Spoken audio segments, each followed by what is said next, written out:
সাংবাদিকতা এটা একটা অনেক মহৎ পেশা।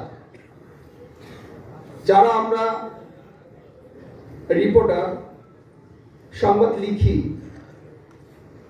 তাদের চেয়েও কম গুরুত্বপূর্ণ ফটো সাংবাদিকদের আমি মনে করি না। ফটো সাংবাদিকরা যারা ছবি তোলে, রিপোর্টারদের ক্ষেত্রে আমরা দেখি তারা অনেক দূর থেকে দেখে বুঝে শুনে সত্যটা প্রকাশ করেন। আর ফটোগ্রাফাররা যুদ্ধ যেমন সম্মুখীন যুদ্ধ হয়, ঠিক তেমন সম্মুখীন যুদ্ধের মুখোমুখি হয়। এবং এই মহৎ কাজটি এমন যে একটা ভালো ছবির জন্য মানুষ কিন্তু প্রাণ দিয়ে দেয়।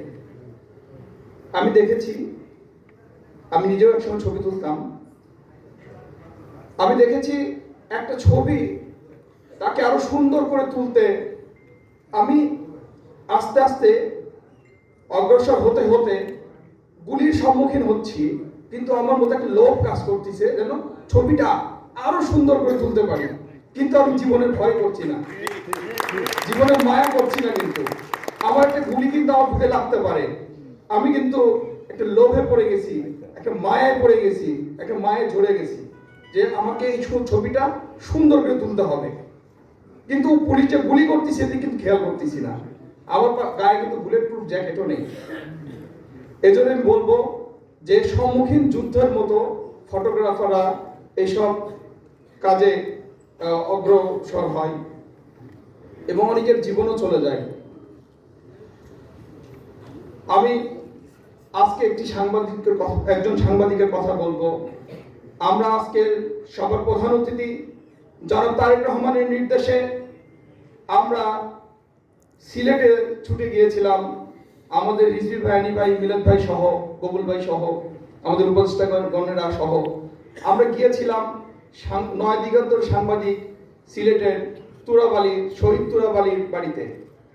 সেখানে যখন আমরা শহীদ তুরাবালির পরিবারের সাথে কথা বলছিলাম, তখন বারবার আমরা তার মায়ের দুটো কথা শোনার জন্য খুব আগ্রহ প্রকাশ করেছিলাম। কিন্তু তারা তার মাকে তার মার কাছে যখন আমাদের উপদেষ্টাগণ সহ আমাকে নিয়ে গেল, তখন তার মা অঝরে কাঁদছিল। শহীদ তুরাবালি বিবাহ করেছিলেন সম্ভবত 2 মাস আগে, মৃত্যুর 2 মাস আগে। শহীদ তুরাবালি তার সংবাদ পরিবেশন করতে গিয়ে, সংবাদ সংগ্রহ করতে গিয়ে পুলিশের গুলিতে, শুধু গুলি বলবো না, আপনারা শুনলে অবাক জানছেন এবং আমি অবাক হয়েছি, তখন তার শরীরে 80টি গুলি বিদ্ধ হয়েছে। আমরা শহীদ তুরাবালির মায়ের সাথে যখন কথা বলছিলাম, তখন শহীদ তুরাবালির মা অশ্রু বিসর্জন দিচ্ছিলেন আর বলছিলেন, আমার পুত্রের হত্যার বিচার কবে পাবে। ঠিক এমনই অনেক পরিবারের কাছে আমরা যখন গিয়েছি, তারা সকলে ওই ঘরে নিভৃতে কাঁদছে। কিন্তু আমরা আজ কি দেখতে পাচ্ছি? আমাদের এই সংস্কারের নামে আমাদেরকে অনেক ঘটনার ধামাচাপা পড়ে যাচ্ছে। আমরা চাই দ্রুত আপনার সংস্কার যারা করতে এসেছেন সংস্কার করবেন, আমরাও সংস্কার চাই, সংস্কার প্রয়োজন। কিন্তু সংস্কারের নামে যেন এই শহীদদের হত্যার বিচার, এই সাংবাদিক হত্যার বিচার ধামাচাপা না পড়ে। আপনারা সংস্কার করুন, আমরাও সংস্কার চাই। আপনারা সংস্কার করুন পুলিশ প্রশাসনে, আপনারা সংস্কার করুন জনপ্রশাসনে, আপনারা সংস্কার করুন এই আমলাদের। আজ আমরা দেখতে পাচ্ছি এই সংস্কারের নামে শুধু সংস্কার করা হচ্ছে, কোনো সংস্কার হচ্ছে না। আমরা কোনো সংস্কার দেখতে পাচ্ছি না। আজকে প্রশাসনের মধ্যে যাদের দেখেছে আমাদের গুলি করেছে, যে পুলিশ প্রশাসনের লোকেরা, তারা আজও কিন্তু এই ঢাকাতেই বসে আছে।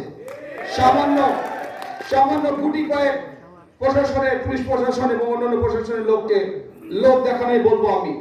সরিয়ে দেওয়া হয়েছে, চাকরিচ্যুত করা হয়েছে, অ্যারেস্ট করা হয়েছে, কিন্তু তাদের দোসররা এখনো এই প্রশাসনের এই ঢাকাতেই অবস্থান করতেছে। আপনারা তাদের মধ্যে সংস্কার করুন, না হলে আপনাদের সংস্কার সফল হবে না। আপনারা যদি সংস্কার না করতে পারেন তাহলে আপনি একটি সুন্দর সুষ্ঠু নির্বাচন দিন, যারা আসবে তারা সংস্কার করবে, আমরা দাবি করব তারা সংস্কার করবে। যদি না পারেন, নির্বাচিত সরকার যদি না করে, তাহলে তখন প্রশ্ন তুলবেন আপনারা, আমরা শুনব।